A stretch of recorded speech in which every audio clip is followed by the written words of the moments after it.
नमस्कार शेतकरी मित्रांनो.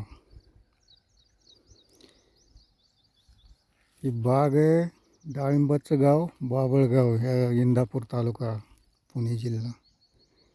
या ठिकाणची बापू उंबरे यांची बाग आहे. ही माती पूर्ण काळी माती आहे. ही सगळ्या काळ्या मातीत लावलेली बाग आहे.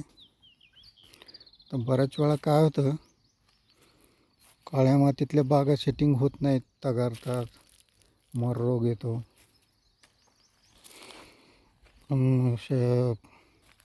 पाणी जास्त झाले तरी पण कळी गळ होती. ही बाग आम्ही 10 मार्चला पाणी सोडलं होतं.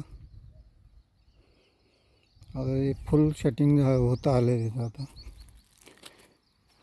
कळी पण चांगली निघली. सगळे अशी लाकडालाच कळी आली.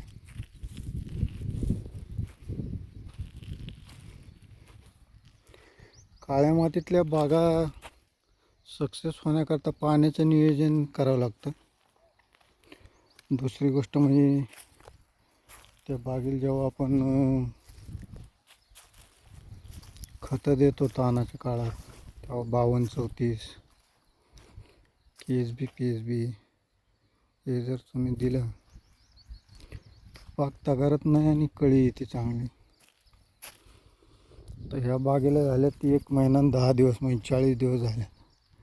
अजून 15 दिवसात ही बाग फुल सेटिंग होऊन जाईल. सगळी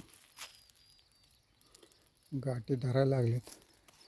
बाग धरल्यापासून 50 ते 60 दिवसातच बाग सेटिंग व्हायला पाहिजे.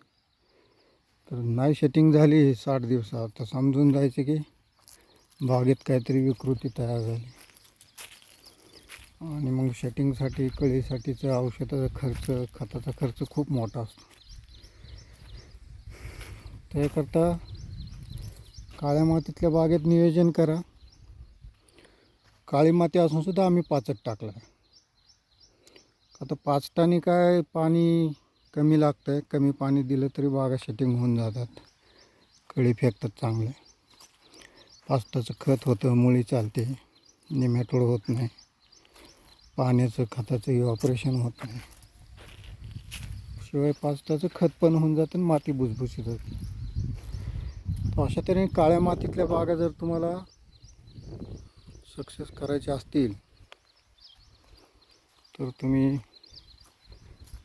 त्याचं बाग धरायच्या आधीपासूनचं नियोजन चांगलं करा. थ्रिप्ससाठी जैविक औषधं वापरा, म्हणजे मग मधमाशी भरपूर येते. बाग सेटिंगच्या टायमात जर रासायनिक वापरलं तर मधमाशी येत नाही. तुम्ही बघता इथं मधमाशी कशी येते, ती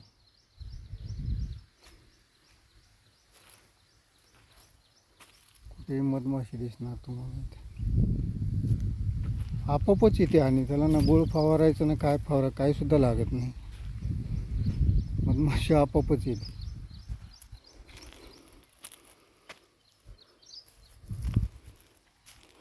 झाडाची ग्रोथ पण एकसारखी, सगळी झाडं तुम्ही बघताल, अख्खी बाग पहिल्याच भाराची बाग आहे.